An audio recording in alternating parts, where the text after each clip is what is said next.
Well, good evening. Welcome to the Moderns Exhibition Lecture Series. My name is Tiffany Wolf-Smith. I am the Curator of Education here at the Modern Art Museum of Fort Worth, and I'm so glad you guys are here. This is a busy art weekend for the DFW area, and as always, whenever you come to the lecture, I think you chose wisely. So we're so glad you're here with us tonight. It is my honor to introduce tonight's speaker, Dr. Eddie Chambers. Dr. Chambers is an internationally respected scholar, curator, writer, and artist whose contributions have profoundly shaped the field of African diaspora art history. Tonight, Dr. Chambers presents The Delayed Presence of Bowling, Williams et al., a lecture presented in conjunction with the very special exhibition, Feeling Color, Aubrey Williams and Frank Bowling. This exhibition was organized by the Modern's own María Elena Ortiz, and it brings together for the first time the work of two groundbreaking artists, Williams and Bowling, both originally from Guyana, pursued distinct artistic paths despite their shared connections to London. Feeling Color showcases key works from William's Shostakovich series from 1980 to 81, and Olmec-Maya and Now from 1982 to 88, which reflect his deep engagement with music and pre-Columbian cultures. And I want y'all to go online and check out the schedule. We're having performances of Shostakovich next to Williams' paintings, and it is a heart life-changing experience to hear the music played next to the work. We have 2 more performances coming up, so be sure to check those out.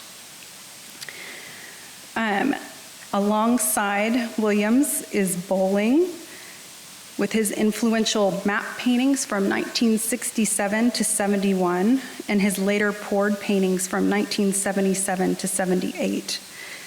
Which both explore the materiality of paint and complex socio-political themes. I want to remind you all too that the exhibition's open until 8 o'clock tonight. So if you haven't had a chance to walk through when we're finished with the lecture, please go spend some time with the works. And I want to say there is no more fitting guide for us through the critical dialogue around this exhibition than Dr. Chambers, whose scholarly and curatorial work has long examined these intersections of diaspora, identity, and abstraction. Dr. Chambers joined the Department of Art and Art History at the University of Texas in Austin in 2010, where he holds the prestigious David Bruton Jr. Centennial Professorship in Art History. He is a native of the United Kingdom and earned his doctorate from Goldsmith College, the University of London in 1998, with his dissertation examining Black visual arts activity in England during the 1980s, which is an area of inquiry that continues to inform much of his work today. Before entering academia, Dr. Chambers was himself an artist. He graduated in 1983 with a BA in Fine Art from Sunderland Polytechnic, and his artworks are held in prominent public collections, including Tate Britain, Sheffield Museums, and the Arts Council collection in London. His cultural practice spans decades and includes collaborations with influential artists such as Frank Bowling, Denzel Forrester, Eugene Palmer, Tam Johnson, Parminder Kaur, and Leslie Sanderson. As a prolific writer and educator, Dr. Chambers has long been a vital voice in the critical discourse surrounding Black visual culture. His books include Things Done Change, The Cultural Politics of Recent Black Artists in Britain, published in 2012, Black Artists in British Art, A History Since the 1950s, published in 2014, Roots in Cultural Politics in the Making of Black Britain from 2016, and most recently, World is Africa, Writings on Diaspora Art from 2021. A lot of these publications, the education space in the exhibition, have them so you can flip through and read some of Dr. Chambers' writings.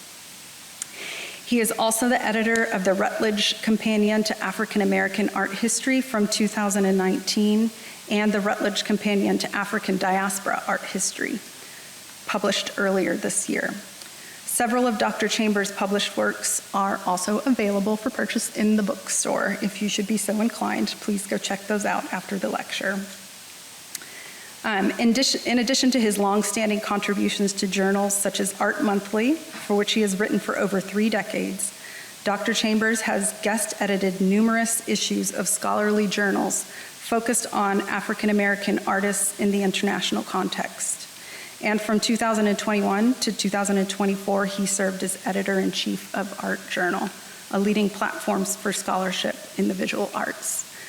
I think if there was a quintessential jack of all trades in the arts, it's definitely Dr. Chambers. So looking ahead, Dr. Chambers is currently working on a new and compelling book with the working title, Visualizing Sugar, Visualizing Slavery.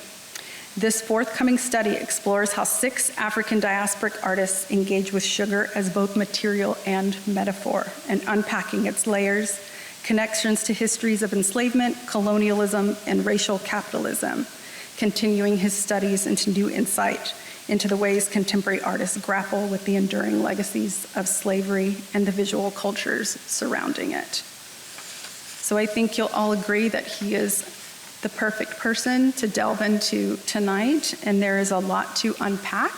So I would like you to please join me in warmly welcoming Dr. Eddie Chambers.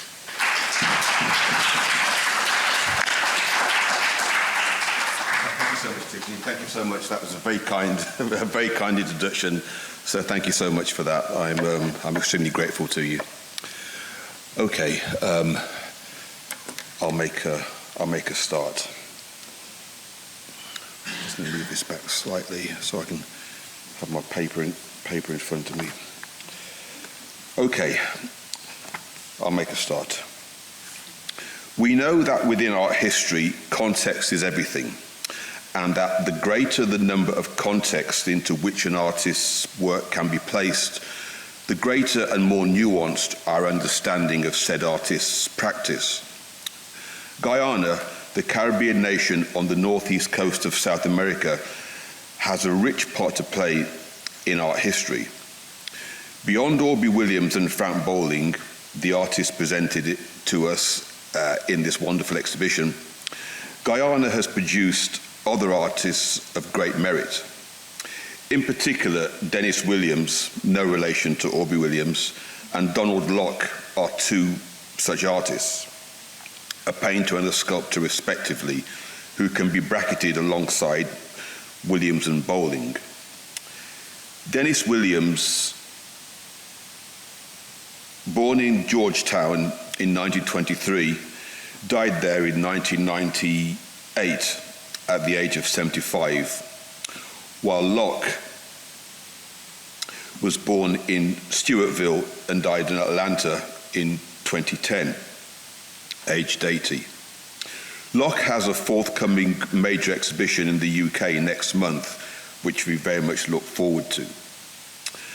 A fascinating consideration regarding Locke is that he has a son, Hugh, who is increasingly being recognised as an important British sculptor, who recently undertook a major project at the British Museum in London. And before that, a celebrated installation at Tate Britain. I'm just going to show you 2 images from that installation. It was a very substantial work, so I could show you many more, but I'm just showing you two here. It could so easily be said that these 4 artists, Williams, Bowling, Williams, and Locke, all, as noted in the publicity for this exhibition, pursued distinct artistic paths despite their shared connections to London. I should have said quote unquote in those words. Though Dennis Williams is not the focus of my talk today, I would be remiss in not drawing our attention to important recent scholarship on Williams. Namely, The Art of Dennis Williams, published in 2012 by Peepal Tree Press and written by Williams' daughter, Evelyn A. Williams, herself a researcher, painter and writer, as was her father. In 2019, Dennis Williams' London, written by Maryam Ohadi Hamadani, was published in Unka, Journal of Contemporary African Art. And 2 years later, Constructing a Human World, Dennis Williams' Place in British Modernism of the 1950s, written by Alison Thompson, was published in Art History Journal. I'm showing here an image of Dennis Williams' most celebrated work, Human World, from 1950. And here, an image of Donald Locke's most celebrated work, Trophies of Empire, from 1972 to 1974. Returning to Aubrey Williams and Frank Bowling, one of the most substantial publications on Aubrey Williams' work produced during his lifetime was Guyana Dreaming, a collection of extracts, short texts and images, all relating to Williams' work, assembled by his friend and scholar of Caribbean art, Anne Walmsley. Williams himself died just at the time that Guyana Dreaming was produced.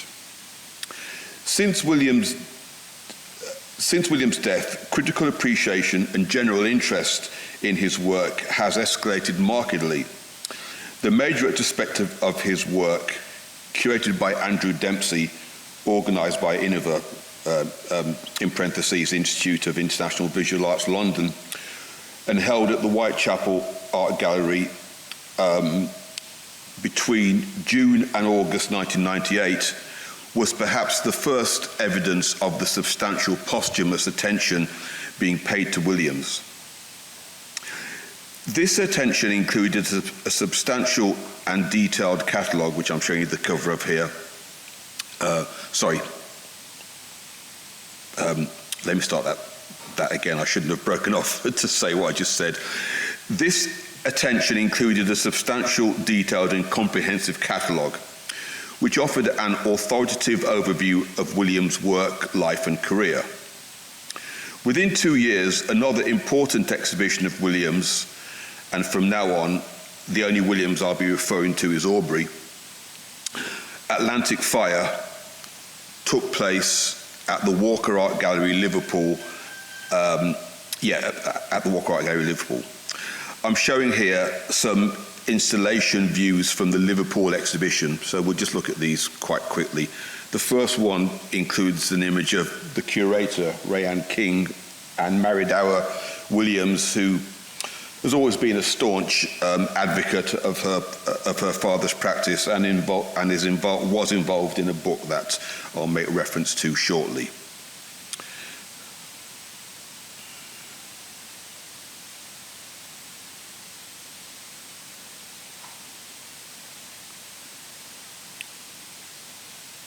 It must be said, though, that these publications were, in the scheme of things, decidedly modest when set alongside the massive and weighty tome that is the new work on Williams.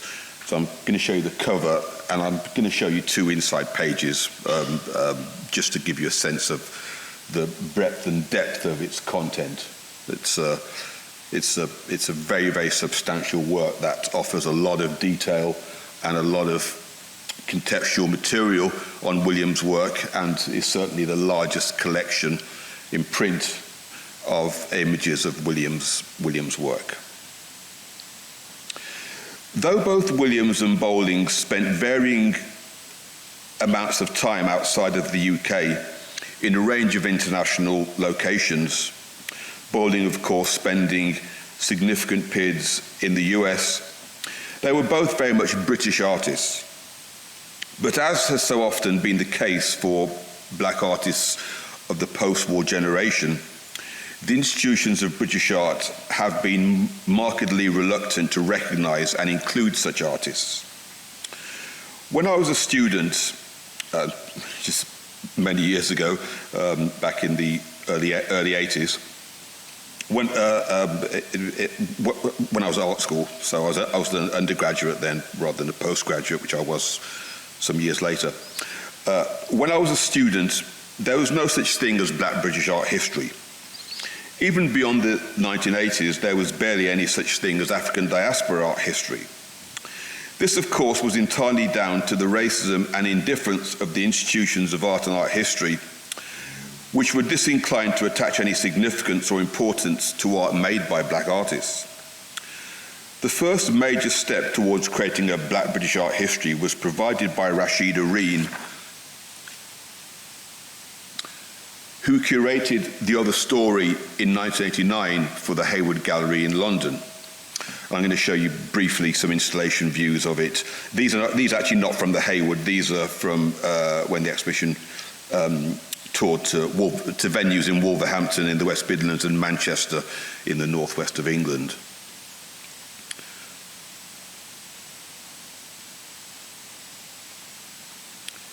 I should just briefly say this is a work by Sonia Boyce on the poster of the exhibition as it was at the Hayward. In fact, Sonia Boyce's work did grace the poster for Manchester and possibly also from Wolverhampton, but I don't have an image of a poster from Wolverhampton. And these are some installation views, which I just have a few of them just to give you a sense of Williams and I think Bowling's work in the exhibition. Yes, and Bowling's work in the exhibition. And these are some other. This is work by Sally Marif on the right and Sonia Boyce on the left, and Ronald Moody and Avinash Chandra, other artists in the exhibition there. Okay, let me return to my notes.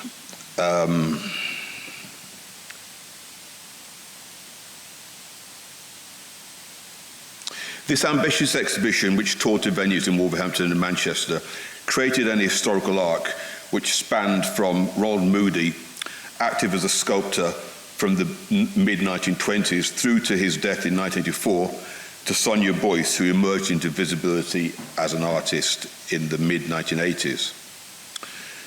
During the course of the relatively long period of time during which The Other Story was in preparation, no fewer than 4 of the 24 artists included in the eventual exhibition died. A 5th, Aubrey Williams, lived just about long enough to witness the realization of the exhibition, dying in April 1990, a few months after it happened. And I'm just showing you, this was an impromptu addition to the exhibition in Manchester, which was a recognition of the passing of Aubrey Williams that happened during the exhibition's installation in Manchester. And I'm showing you here a biography, beg your pardon, an obituary of Aubrey Williams that appeared in the Guardian newspaper.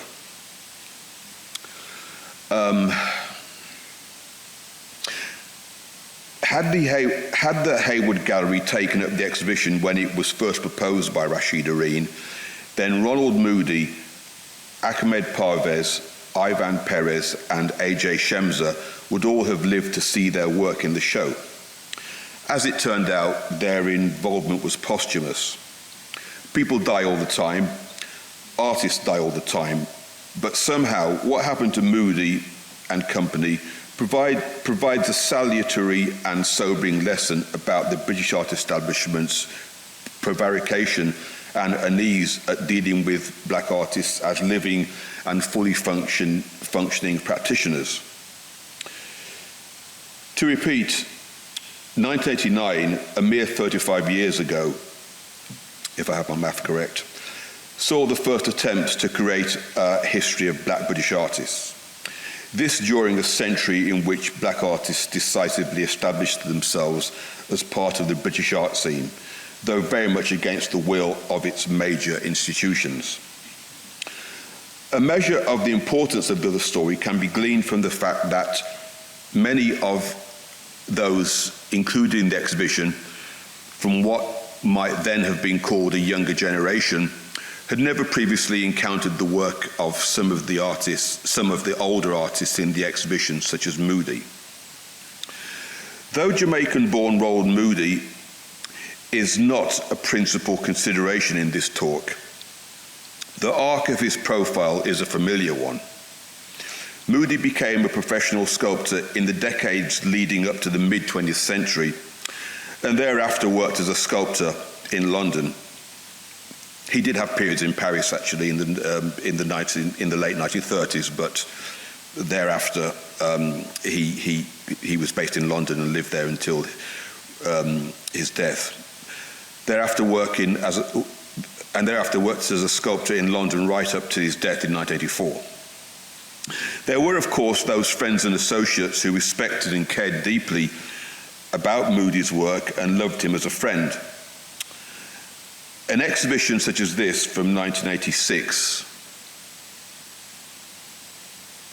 I'm showing you two images. This is the cover of the catalogue, Caribbean Expressions in Britain, and you'll see I've highlighted a couple, I've highlighted Bowling and Williams, who were in the exhibition.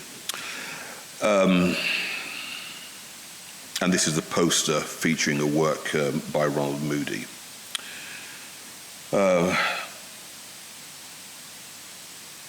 An exhibition such as this from 1986, though it came 2 years after Moody's death, was typical of the sorts of exhibition company Moody kept during his lifetime. But apart from exceedingly rare art press such as this from 1950,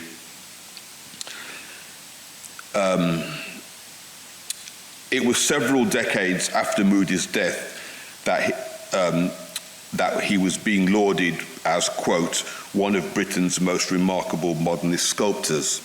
And this is a quote from a piece written by Guy Brett, who we'll reference, or who I'll reference, beg your pardon, shortly. We simply must put pressure on language such as reputation restored. Who was it that undermined Moody's reputation? Are these the same people who now seek to, quote, restore it? Steadfast supporters of these artists aside, why should so many black artists need to have their reputations restored, quote unquote? In asking such questions, we need to put pressure on the art world's inclination towards, quote, discovery and, quote, rediscovery of artists who should never have been ignored or abandoned in the first place. What happened to Moody was in so many respects typical of what happened to other artists such as Williams, and to a lesser extent perhaps Bowling, who still lives to see and enjoy his belated recognition.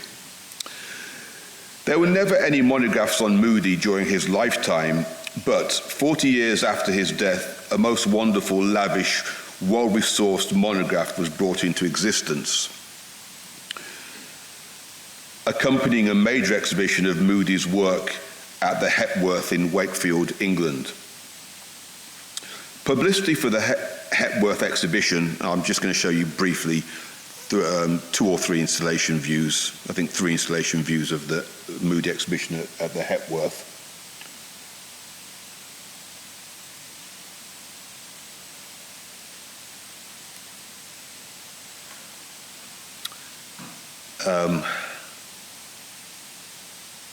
So I've just lost my place slightly. Please bear with me a moment. Publicity for the Hepworth exhibition claimed that Moody was, quote, one of the most significant artists of the 20th century, unquote. Frankly, an exaggerated claim given the slimness of his opportunities during his lifetime. In so many ways, the lavishness of both the recent Moody exhibition itself and the substantial book accompanying it stood in marked and hollow contrast to the attention, I should really say the lack of attention, Moody received during his lifetime. Incidentally, I was thrilled to stumble across Ronald Moody's, a work by Ronald Moody, In Flight into Egypt, Black Artists in Ancient Egypt, 1876 to now at the Met, New York, recently. An important Moody sidebar is his fascinating association with the Harman Foundation, which did so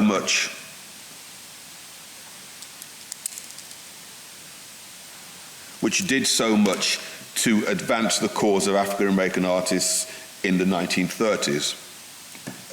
And I should just clarify that sentence when I say the cause of African American artists. Moody, of course, was not African American, but he was brought within this rubric of advancement, recognition, and advancement of African American artists by the Harman Foundation in the 1930s. I'm showing here an installation view of one of Moody's works in a mid-1930s exhibition sponsored by the Harman Foundation, and this is a museum in Baltimore. Does it say that? Yes, Baltimore Museum of Art. It says that.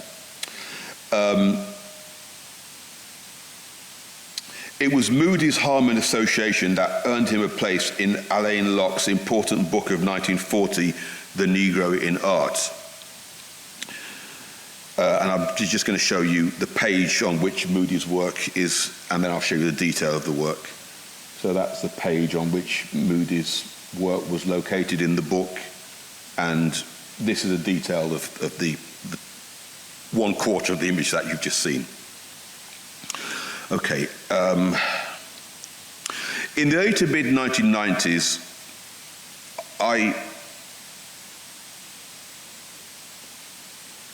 sorry, I just read.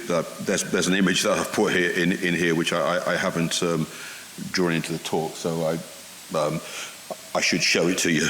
Even though I don't have a sentence here referencing it, but this work, which is now in the collection of Tate, is the work that you saw here. Okay. In the early to mid-1990s, I set about seeking to organize and curate a major exhibition of work by Frank Bowling. This is the opening view card for it. The poster was actually very similar. By this time, Bowling had, of course, been working at least since the early 1960s, yet despite an extended period of painting, had not yet, as far as I was concerned, secured a substantial catalogue that reflected his stature and the scope of his paintings. I outlined my reason for such a priority in a letter sent to a prospective funder. I was somewhat mortified when a file copy of the letter passed on to Bowling, which was complete with my coffee stains, was reproduced in the catalogue for his Land of Many Waters exhibition at Arnold Feeney in Bristol. So this is the catalogue, and I made a contribution, and they included this, which I'd spilt coffee. I shouldn't have passed on to Bowling in this state, but it was background information. It was administrative information. It wasn't anything of any great value at the time. Okay. So I'm going to quote from a part of this. I think maybe it's probably the third paragraph. The aim of this exhibition, tentatively titled Bowling On Through the Century, is twofold. First, to create a major touring exhibition of the painter's work, drawing from his output covering the past 5 years or so. Secondly, to provide the artist and the exhibition's audiences with a significant catalogue that adequately and properly reflects and explores recent shifts and developments in Bowling's work. To date, despite an extensive CV, Frank Bowling has no such catalogue. And this is the catalogue. If anybody's interested, I've brought this for Tiffany, but if anybody's interested, you're welcome to have a look at the catalogue that I produced as part of the exhibition.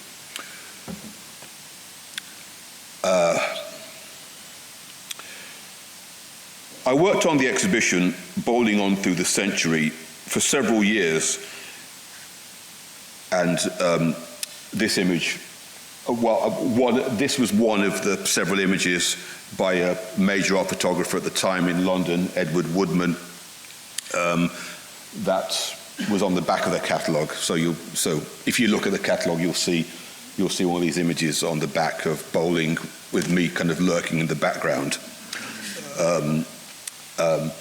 Incidentally, this is actually important contextualizing information. Frank Bowling has a flat around the corner from Tate Britain. We just walked just maybe a minute around the corner to Tate, as it was then. It was renamed Tate Britain when Tate Modern opened in the early part of this century. So we walked around the corner and stood in front of the exterior of the Tate while Edward Woodman took these photographs.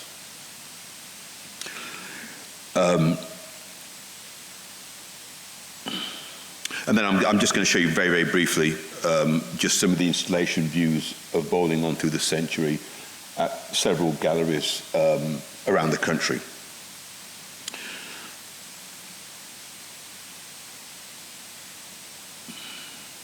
Right, okay, I think this is the last one. I worked on this exhibition, Bowling On Through the Century, for several years and secured a number of galleries around the country as venues for the show.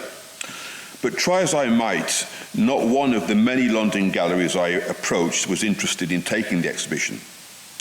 And I passed on to Bowling a substantial folder of the rejection letters I received. I should add that Arnolfini, where Land of Many Waters was a couple of years ago.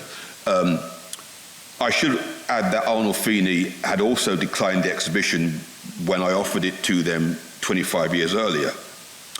Now, of course, Bowling has been on the receiving end of extensive and substantial recognition,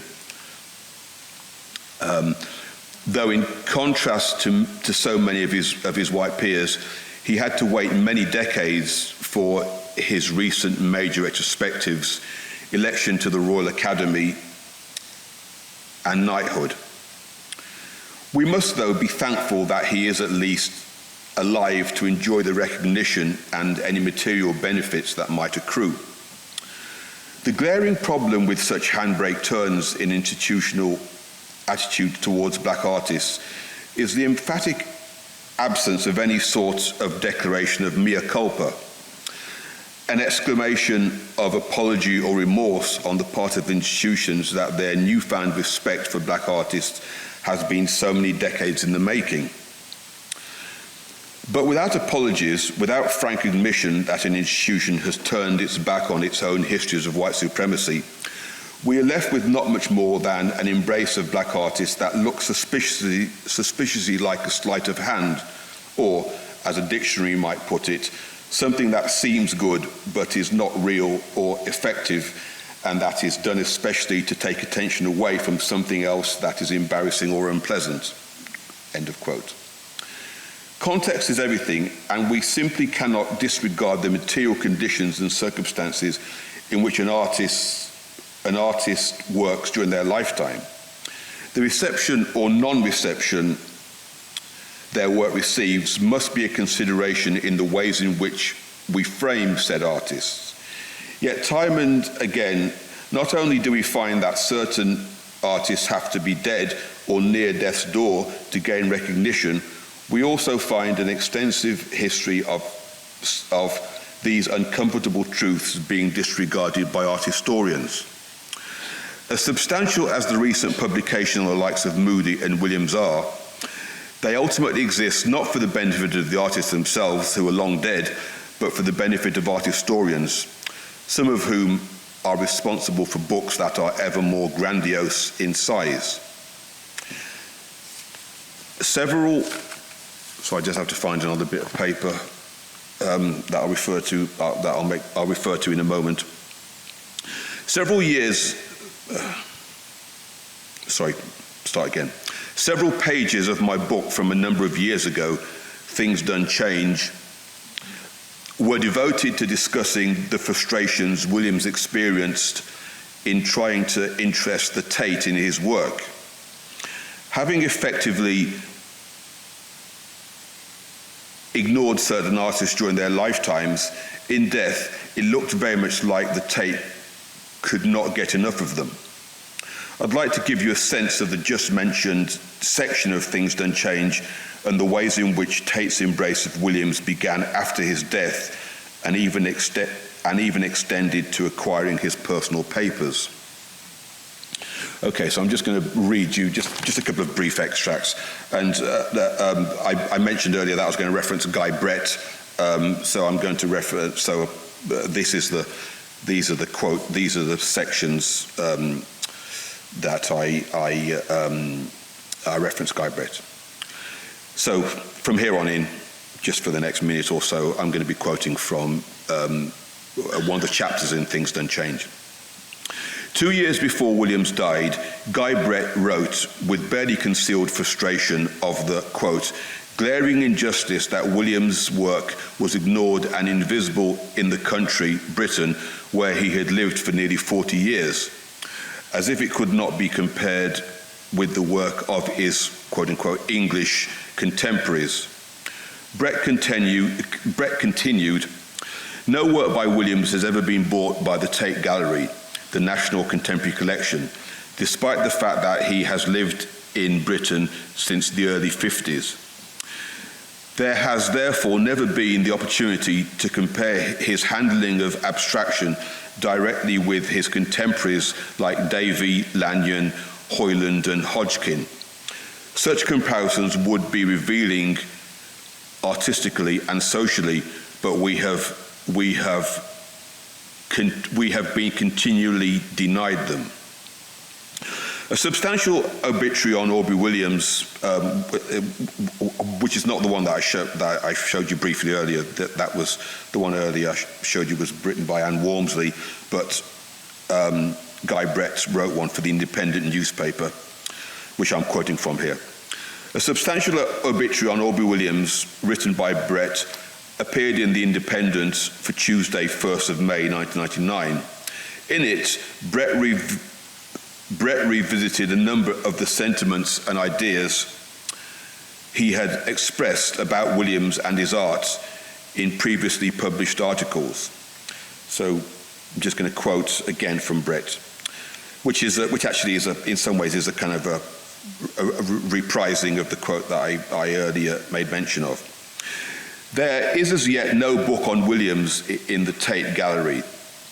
Historical and artistic changes we have been living through in the past 40 years have still not sunk into the national psyche. There has never yet been the opportunity to compare directly the abstract paintings produced by Williams with those of his fellow quote-unquote English artists working at the same time and in the same place, like Victor Passmore, Alan Davey, Peter Lanyon, and Patrick Heron. So Brett had introduced 4 other English artists in comparison to the four who he'd quoted earlier. What does it mean that this is... the end of that sentence, the end of that quote was the reference to Patrick Heron. The next bit is my words. Nearly a decade later, Brett was still pondering on what he perceived to be the shabby treatment meted out to Williams during his lifetime. And I think possibly the final quote, yes, it's the final quote from Brett. What does it mean that Aubrey Williams lived in Britain almost continually since arriving from Guyana in 1952 until his death in 1990, and exhibited his work here, but was never considered part of British art?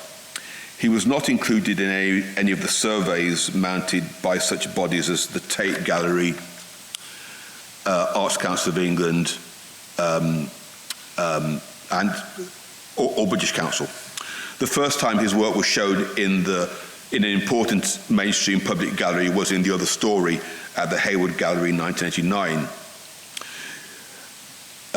and my final references to Williams and from Things Don't Change is a final reference.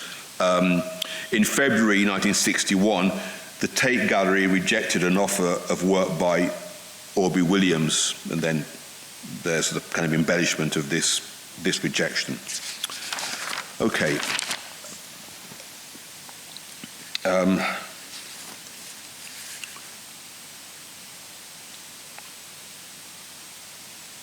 We should also consider the hyperbole when certain artists do get to have belated major exhibitions.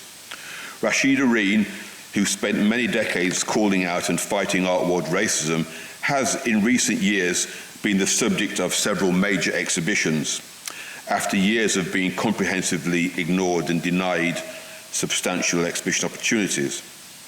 One of his most recent exhibitions had in its wall text the following, quote, "Oreen is considered one of the pioneers of modernist sculpture in Britain," unquote. Sorry, I should have shown you that this I read that brief extract from a wall panel. Such sentiments are probably best described as disingenuous.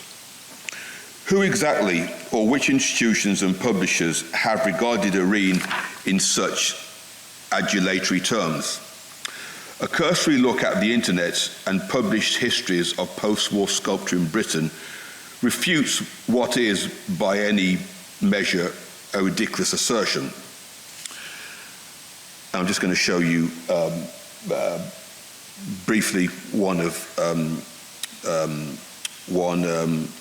internet search, modernist sculptors in Britain. You're not really going to find Rashida Reen in there unless you kind of dig deep and maybe insert some key words that signify race or ethnicity. Another old-timer receiving the latter-day treatment is John Lyons, who was born in Trinidad in the early part of the 20th century and recently had an exhibition at the Whitworth Gallery, University of Manchester. Excuse me. Who received his largest exhibition in around 30 years recently, with similarly adulatory sentiments such as the quote I shared regarding Oreen. I'd like to end my talk with another consideration.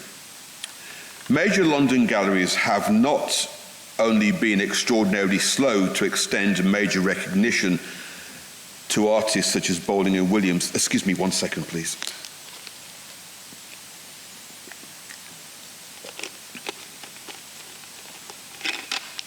Thank you.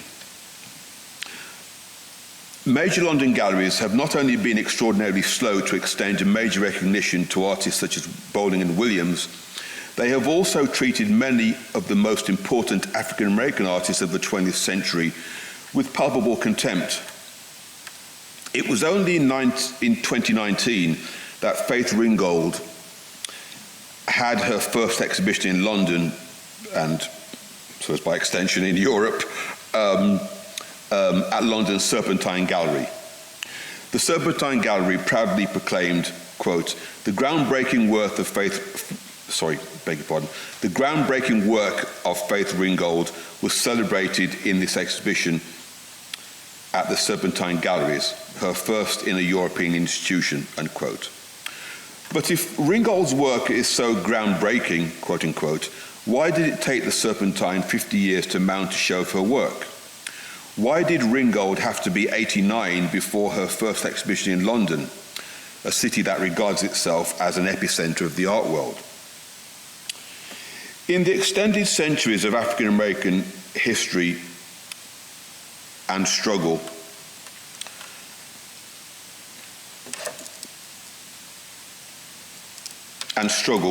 we can never and will never run out of firsts. We can likely all name our own examples of firsts, And here I'm pulling up three random firsts, and of course they're three firsts from a literally or a virtually incalculable number of firsts. So the first graduate from West Point,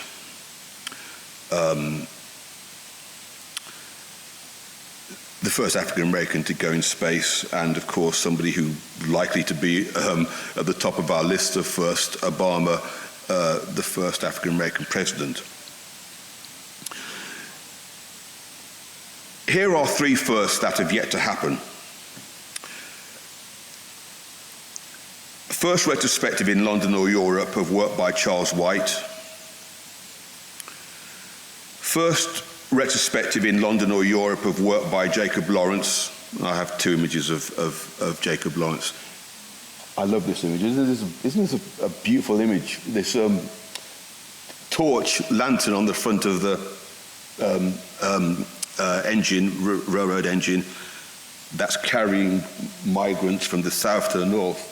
It's such a wonderful image.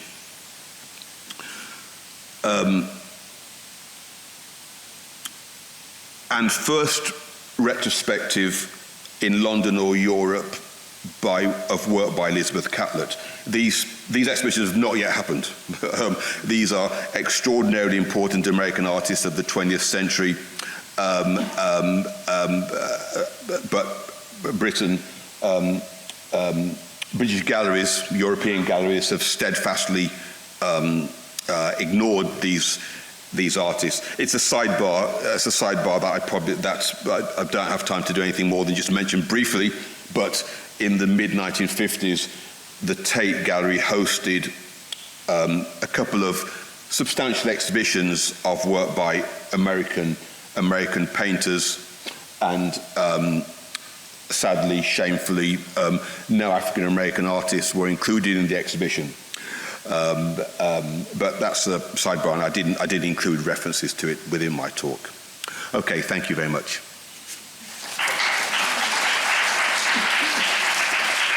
Thank you. We don't have the mics tonight, but if you speak loudly, we have a few moments for a couple of questions before we end the meeting. Sure, Mark. I like the way that you presented the various contexts in talking about the artists. I wondered if you could talk a little bit about the context of their education, how it affected them, how that in the long run it maybe affected them. Did they have supporters and so on? Yeah, that's a great question. Thank you so much for that. So that's a wonderful question. Bowling and Williams, and indeed several of the artists I've mentioned, and several I've not mentioned, and a number that I've not mentioned, made their way to London in the post-war years to attend art school. And interestingly, during their time at art school and thereafter, they turned to abstraction. Abstraction is a really important aspect of their practice. We can read abstraction, artists turn into abstraction. We can read it in a number of ways, and we think about African American artists, this wonderful range of artists who turn to abstraction. And I think one of the reasons artists turn to abstraction is that because they were seeking a language that was not weighed down with dominant readings of the black image. They imagined that in developing abstraction, in developing a love for abstraction, or having a love for abstraction, and exploring abstraction alongside their white contemporaries, that they were entering into a kind of a modernist conversation, modernist dialogue. In so many respects, one would think art forms such as abstraction sidestep race, sidestep racial aspects, considerations. Unfortunately, nothing was ever that straightforward vis-a-vis black artists. When I asked my students if they could name any black abstract artists, painters or sculptors, and they are always completely flummoxed, because the only abstract artists that they can recall are Jackson Pollock and all those wonderful abstract artists of the mid-20th century. So the entry into abstraction, or the dialogues with abstraction that these artists these artists engage with, often as a consequence of their time at art school, did not really put them in the same mix as the white abstract artists with whom they studied and worked and socialized and so on. So this is one of the points made and then remade by Guy Brett. But you ask a very important point about the importance of the art school artists coming from various parts of the British Empire, as it then was, to London, the epicenter of the empire, with aspirations to careers in a number of fields. Moody came to study dentistry, but it's said that trips to the British Museum influenced him. Of course, we could all be influenced by trips to the British Museum and equivalent places like the Met or whatever. But it is said that Moody came to study to study dentistry, but switched to sculpture. So you're absolutely right in citing, or in asking the question that you asked, because the art school was a very important, had a very important place in the biographies and indeed the practices of many of these artists. I've got a mic here.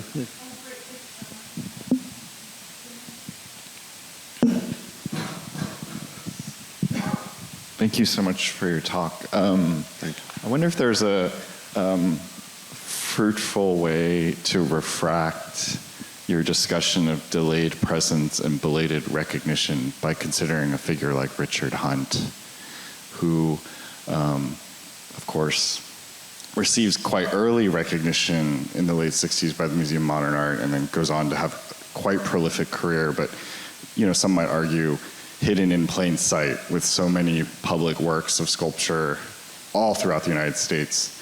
Yet, despite that initial kind of important recognition in the 60s,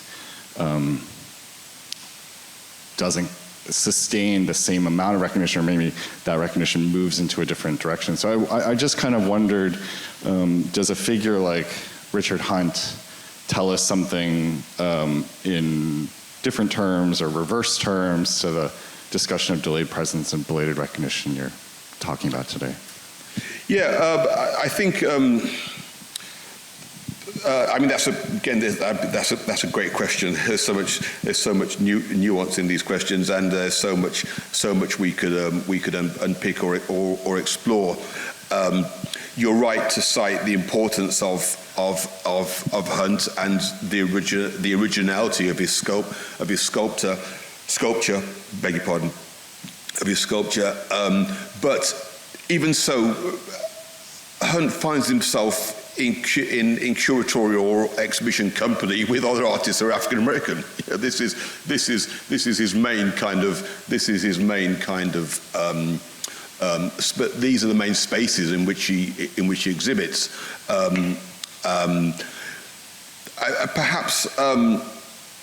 Perhaps in years to come, Hunt might kind of get the kind of attention that his work deserves this work deserves. But perhaps I know we have this magnificent exhibition here of Williams and Bowling, but I wonder. In fact, I should perhaps turn this question back on you or ask you what you think of this, but because I think fundamentally the art world is uneasy with black artists and abstraction. You know, I think it's not massively comfortable. Where the art world is relatively comfortable is in work that they think has explicit and pronounced social narratives, because they think black artists are there to provide social commentary of some sort. I think it's probably quite difficult to look at the work of a black artist, even going back to the early 20th century and beyond, back to the 18th century even, and to read the figurative work in non-racial terms, not because there are inherent signifiers of race within the work, but because this is how we've been trained to look at their work. And I think the art world is still very uncomfortable with black artists and abstraction. There are several art historians who've produced great exhibitions exploring abstraction amongst black artists. And of course, we can think of a great number of artists, William T. Williams and many other artists who've produced such extraordinary work in work that kind of references abstraction or that utilizes abstraction. But the work is not massively well known, you know. And these exhibitions, they had a circulation, but as is often the way with interventions, they kind of come and they go, you know. So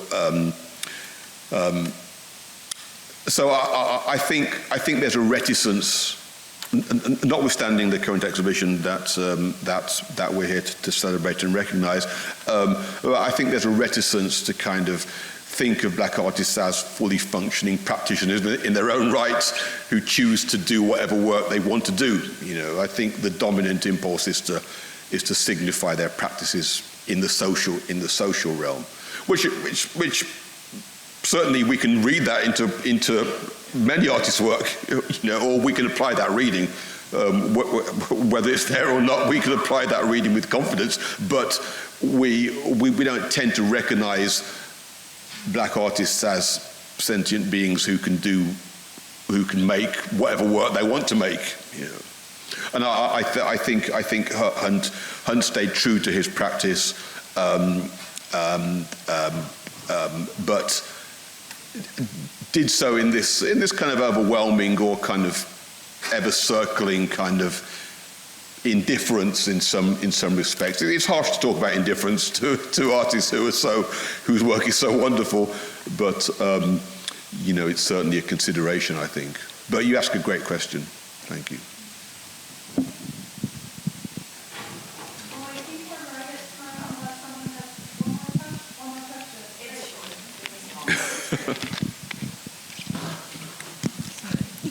question. Just fall straight down. So just a quick question. So you were mentioning other more well-known abstract artists like Jackson Pollock or Rothko, and they had, I think, very specific ways that they wanted their viewers to engage with their works. Do you think that, especially in the case of Bowling or Williams, do you think that they had a specific way that they wanted their viewer to interpret their abstraction or engage with it? Especially because I might go look at them here in a second. Yeah, well, I think their dominant impulse was to practice as artists in the kind of unfettered ways. You know, they wanted to be in the company of other artists who had the same inclinations or the same ambitions or aspirations. I I imagine that a number of artists were quite frustrated by the reception that their work got. I mean, people like Williams and indeed Bowling, they do have extensive histories of exhibiting. So I don't want to kind of give the sense that they were not relatively successful for bursts of time. But people writing about their work were often inclined to think about light in the Caribbean and the ways in which it influenced their work, or that there was some kind of innate kind of Caribbean-ness about their work, you know. So these artists often found themselves being drawn back to aspects of their identities or their histories that they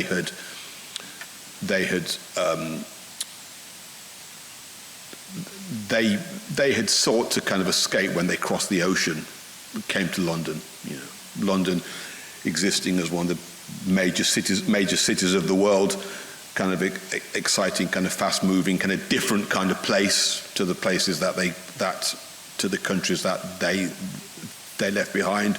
So they're wanting to engage with a range of narratives that speak of the spaces that they occupy, you know, but constantly finding themselves brought back to sometimes quite clumsy notions of ethnicity. I think there were also periods in which they were seen as a novelty, you know, kind of novelty value. It's difficult to kind of talk about these things without kind of throwing up, you know. But the idea of somebody who is framed